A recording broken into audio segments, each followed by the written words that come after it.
Once you bring some files into your Files panel, either by importing them or recording them, you can look at their properties. And that's what we're going to talk about in this tutorial. If you want to follow along, you need to get two files. Go over to the Working Files, Demo Files subfolder and double-click or select this one and click Open AVI video.avi. And what's going to happen when you do that might surprise you. It's going to take that file and split it into two. It's going to put the video file here, and then it's going to split out the audio into a separate file with a little asterisk after it. I'll explain that in a second. And then go over to Working Files, Multi-Track Sessions, and bring in 0405 Properties. All right. So how do you view properties? You view properties here in the Files panel, and you view them down here in the Properties panel. Let's start here in the Files panel. Files panel has this little scroll bar at the bottom, just as the media browser did. It shows basically what you saw inside the media browser. No big surprise there. You can control what columns show up here by right-clicking in the column header area here. It can be anywhere where you right-click. Just right-click, and you get all the checkboxes that show all the things that will be inside there. This is the default view. Basically, everything that you can see, every little property will show up there. But what's intriguing to me is that the sample type takes three things and put it into one place, which is kind of a nice deal. It takes the sample rate, the channels, and the bit depth, and puts them all in one place. So I'm going to uncheck these guys one at a time. You can't do them multiple times. You just have to do one at a time.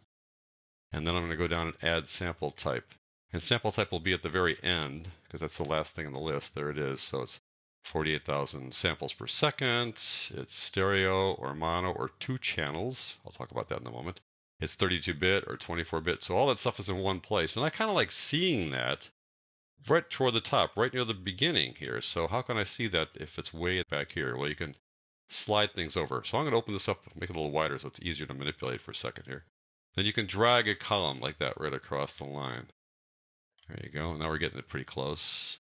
Need to drag it a little bit farther. I'll put it right next to duration. So now we can see the name of the file, its duration, and the sample type information.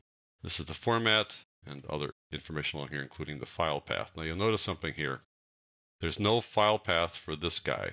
The reason there's no file path is because when you bring in video, it splits out the audio and puts the audio portion in a temporary folder in a temporary file and doesn't tell you where it is. It's one of those little hidden things that they just don't want you to know about because, you might mess it up, I guess. But at any rate, it's no big deal. It's just sitting there temporarily.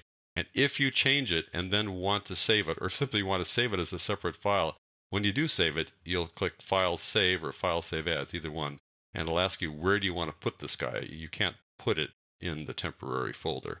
So when you do that, then it'll save it and get rid of the asterisk, just so you know, and then the little file path will show up here.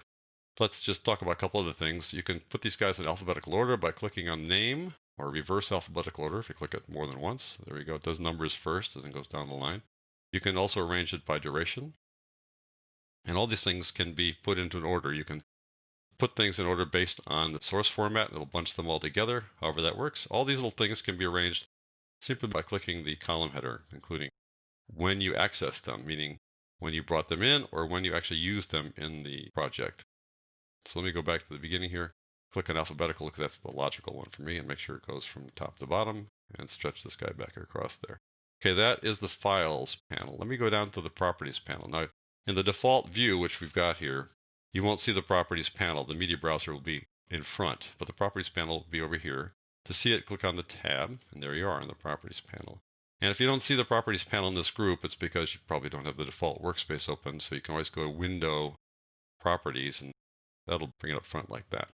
Okay, so when you click on a file here, when you're looking on a file in this waveform view of the editor panel or any other views here, the spectral frequency or the pitch spectral frequency views, I'll go back to the waveform view, then this is what the information will look like in the Properties panel. You have two possibilities here. You've got info, and the info matches what you saw up here. Again, if I click on the audio from the video file, I need to double click it to make it active here. You'll see that there's no file path. That gives you a sense of why that is, because this guy's in a temporary folder. Also, you'll notice that it says two channels. This is not a true stereo signal. When this was recorded, it was a video recorder that had two monaural channels that were then stored onto one stereo file. But Audition recognizes that that's not really a stereo file. It's a two-channel file. That's just a little bit different than a stereo file. Anyway, that's how that looks. Let me just go back to the base, and you can see that the base information is down here once I double click on it, double click on guitar, and it shows up here. So the information is here.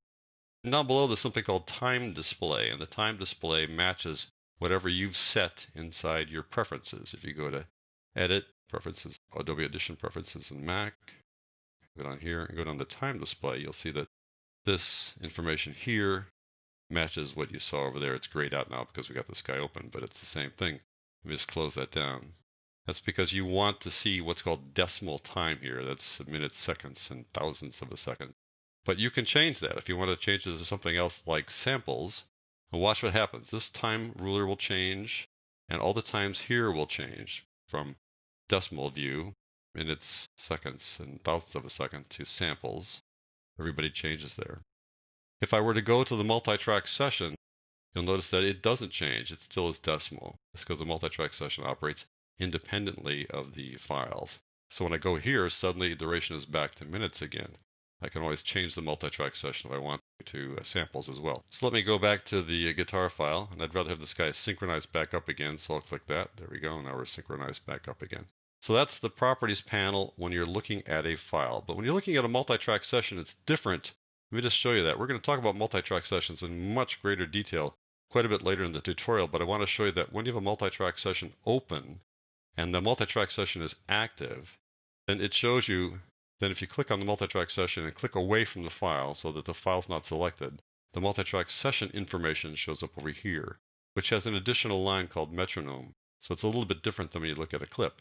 But if you click on a clip within the multi-track session, it's a different set of properties inside the properties panel versus what you saw over on the file side. If I slide this guy up, you can see a little bit more now, like there. There are three different things here. There's info, and info is similar to what you saw before in terms of, location and duration, that kind of stuff, but also tells you about the clip in terms of where it resides inside the multi-track session.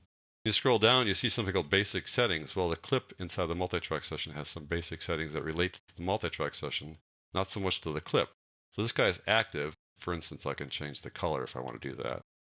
Each clip can have its own color inside a multi-track session. And again, I'll go over this in more detail later. And then down here is something called stretch, which I cover inside the changing pitch and stretching time chapter later in the tutorial. So just be aware that when you look at clips here inside a multi-track session, you'll see different information in the properties panel than when you looked at them back over on the clip view, like that. It'll be just info and time display over here.